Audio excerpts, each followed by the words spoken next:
दोस्तों नमस्कार। सबसे पहले प्रभु को नमन और अपने गुरुओं को नमन। दोस्तों 27/7/26 को शनिदेव मीन राशि में वक्री हो गए हैं। इसका क्या प्रभाव पड़ेगा इसके बारे में चर्चा करेंगे। और गुरुदेव पहले से ही अस्त चल रहे हैं।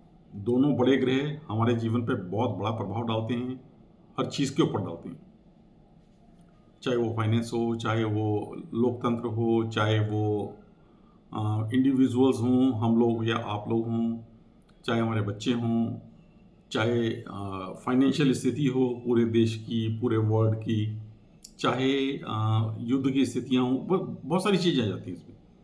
और इस समय में श्री हरि विष्णु योग निद्रा में हैं, तो बहुत सारी विपरीत परिस्थितियां इस समय में बनी हुई हैं। बहुत ही खराब इफेक्ट पूरे देश दुनिया पे इसका पड़ने वाला है। शनिदेव 27/7/2026 को वक्री हुए हैं और ये वापस मार्गी होंगे 11/12/2026 को। इस समय में जो साढ़े साथी चल रही है कुंभ, मीन और मेष पर चल रही है। कुंभ का में अंतिम चरण चल रहा है, मीन पे दूसरा चरण चल रहा है और मेष पे पहला चरण चल रहा है। इसी प्रकार ढैया जो है सिंह और धनु पे चल रही है। मतलब वक्री होने से पहले जो है 5 राशियाँ शनिदेव से अफेक्टेड थी, अब जो हैं 8 राशियाँ हो जाएंगी। वक्री होने के कारण मकर राशि वाले भी साढ़े साथी के उसमें प्रभाव में आ जाएंगे।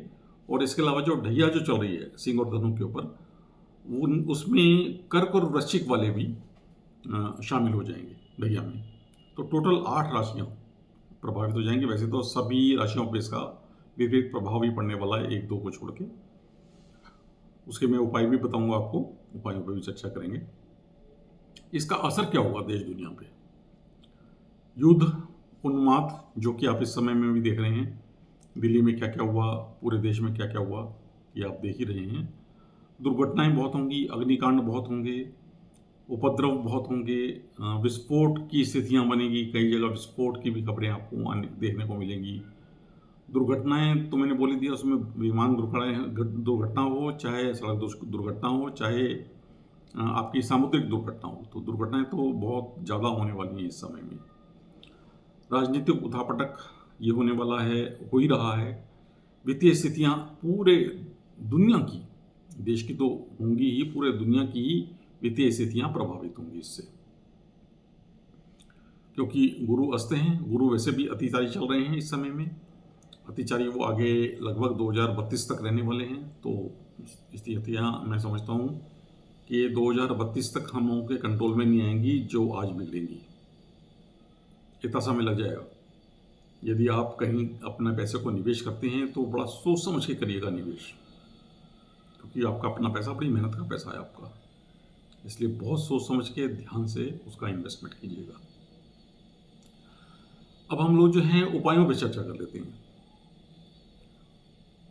सूर्य को जल अर्पित करना आप रोज शुरू कर दीजिए, बहुत ज़रूरी है।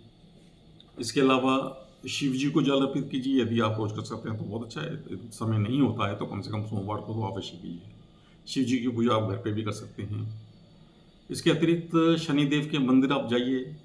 शनि की चीज़ें, काली चीज़ें कुछ भी, जैसे जो हैं अपना आपके काले चने हो गए, उड़द की साबुत दाल हो गई, काले तिल हो गए, काला कंबल हो गया, जो भी काली चीज़ें, काले फल हो गए, जैसे आजकल काले अंगूर आते हैं, काले गुलाब जामुन भी आप दे सकते हैं, गुड़ भी आप दे सकते हैं।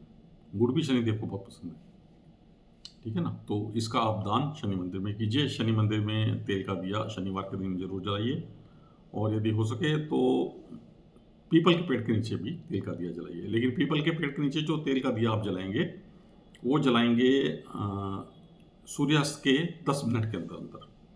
इसके बाद फिर जो है जो चीज़ आपको पीपल के पेड़ पे मिलेगी वही आपके साथ आएगी। यदि आप उस देर रात से आप जाते हैं, क्योंकि कभी देर से आप जाते हैं पीपल के पेड़ के नीचे। दिन में जो है पीपल के पेड़ पर लक्ष्मी जी का वास होता है, और रात में जो है दरिद्रता का वास होता है, अलक्ष्मी का वास होता है। दोनों बहनें हैं, ठीक है ना। और संडे के दिन भी पीपल के पेड़ के आसपास नहीं जाना चाहिए, क्योंकि उस समय में दिन में भी और रात में भी माँ अलक्ष्मी ही रहती हैं। ध्यान रखिएगा। ये बड़ी कॉमन बातें हैं, आप सबको पता होना चाहिए। तो दोस्तों उपाय कीजिए, जो उपाय बताए हैं बड़े इफ़ेक्टिव उपाय हैं, बहुत शांति आपको मिलेगी। घर पे बैठ के आप पूजा कर सकते हैं, तो घर पे बैठ के पूजा कीजिए। मंदिर जा सकते हैं तो बहुत अच्छी बात है, मंदिर भी जाइए। जिस भी धर्म से जुड़े हुए हैं, धर्म स्थान में जाइए, वहाँ सेवा अवश्य कीजिए। गरीबों की सेवा कर सकते हैं, वो कीजिए, उनको खाने-पीने को कुछ दीजिए। तो ये उपाय आपके बड़े काम आएँगे। तो दोस्तों आज के लिए आज्ञा दीजिए, एक बार फिर नई जानकारी लेके आपके पास मैं आऊँगा। तब तक के लिए मुझे विदा दीजिए। नमस्कार, जय हिंद।